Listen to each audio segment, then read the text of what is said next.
We talked about potential difference in current, but how are they related? The Ohm's law, which is probably one of the most fundamental laws of electricity, explains this relationship. George Simon Ohm, after whom this law is named, was a German physicist of the early 19th century who spent many years researching on the factors that affect current flow in a battery. He found that the current in a steady-state conductor is proportional to the voltage between the ends of the conductor. So if V is the potential difference of this conductor from point A to point B, and a current I flows through it, I is proportional to V. What Ohm also discovered was that current is inversely proportional to the resistance offered by a conductor. What is resistance? Imagine a river flowing downstream from a mountain. The river will encounter several rocks and boulders which will block its flow. In other words, the rocks act as a resistance to the flow of the river. Similarly, conductors also offer resistance to the flow of current. So if R is the resistance of the conductor, I is inversely proportional to R. Combining these two terms, we get I is equal to VR or V is equal to IR. The reason why we represent Ohm's law as V is equal to IR is because it's a lot easier to print in textbooks and reading material. Let's dwell on this resistance a bit more. There are two kinds of resistances offered by a conductor. The first type is to do with the material of the conductor. As the free electrons travel through the conductor, they also experience a force from the positively charged nucleus of the conductor atoms. This force of attraction resists the flow of current.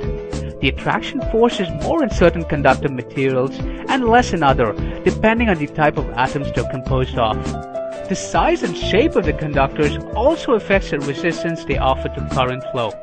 Instead of having a conductor of length L, let's take a conductor with double the length 2L. This now means that the electrons will have to travel double the distance as before. Double the distance means double the number of positively charged atoms to deal with along the way, hence in effect doubling the resistance offered by the conductor as a whole. The cross-sectional area also affects the resistance. Imagine 25 cars at a signal, all moving through a two-lane, one-way street. The traffic can move pretty fast now as there's lots of space for the cars to move. But what would happen if those same 25 cars had to go through a one-lane street instead? The traffic won't move freely anymore as we have only one lane instead of two lanes. Similarly, when we cut the cross-sectional area of the conductor by half, we are in effect reducing the movement space of the electrons by half and doubling the resistance. So if we sum all this up, R is proportional to the resistivity of the conductor material, which is denoted as ρ. R is proportional to length, and inversely proportional to the cross-sectional area, as decreasing the cross-sectional increases the resistance. Hence R is equal to ρ times L divided by A. R is quantified in ohms, named after the person who discovered it.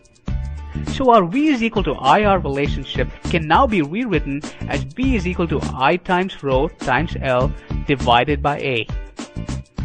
We now know the relationship between voltage, current, and resistance. But how is the electric field, which triggers this whole charge flow process, related to the current?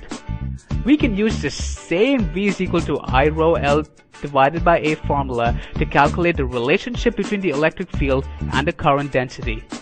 Current density is nothing but the current per unit area flowing through the object. So let's say I have this conductor of length L placed under an electric field E. So how would my voltage and electric field be related? Simply put, the electric field is the force on the unit charge of the conductor. We've discussed electric potential before. The electric potential of voltage between the two ends of the conductor is a measure of the work done on the unit charge to move it from point X to point Y. Work is nothing but force times distance, so if we multiply the force per unit charge by the distance between the two ends of the conductor, we have our conductor voltage. Therefore, Vxy is equal to E times L. The current density or current per unit area is denoted by J. So if I have a current I passing through a conductor of area A, I is equal to A times J, or J is equal to I divided by A. So if I now take my V is equal to I rho L by A formula and substitute the first V is equal to EL relationship on the left hand side of the equation, and also replace the I by A on the right hand side by J, the equation now becomes E times L is equal to rho Lj. If I cancel out the L on both sides, we get E is equal to J rho. Since both electric field and current have a direction of flow associated with them, we can represent this relationship using vectors. If you look at it conventionally, the direction of an electric current is the direction in which the positive charges or the protons flow under an electric field. The way we think of it in a circuit is that if a positive charge moves in one direction, say from A to B, then the electrons or the negative charges move in the opposite direction, from B to A. Now, when you hear this for the first time, this convention might not make much sense to you, as we've discussed all along that it's the electrons that are responsible for the current flow. The positive charges are tightly bound to the nucleus of the atom and hence don't move. But as all conventions go, this one is a little bit old and outdated as well. This theory was set up at a time when the concept of atoms were unknown. Benjamin Franklin, who set this convention, thought that current flow was some sort of fluid that flowed from a positive higher pressure area to a lower negative area. Even today, all circuits are designed keeping this idea in mind. One thing you need to realize is that electric current is not always caused by the flow of electrons. In certain cases, such as silicon diodes, which are in every computer machine you have, the atoms of the conductor with the extra protons, we call them the holes, flow through the circuit, creating a current flow. So if I want to represent J in terms of E, instead of E in terms of J, we just bring this rho to the other side and get this. This sigma term here is the opposite of resistivity. We call it the conductivity of the conductor. Young English Engineer. Your way to the electronics world. Like our Facebook page and learn more. Project provided by Tesla Institute. School of Electrical Engineering and Automation.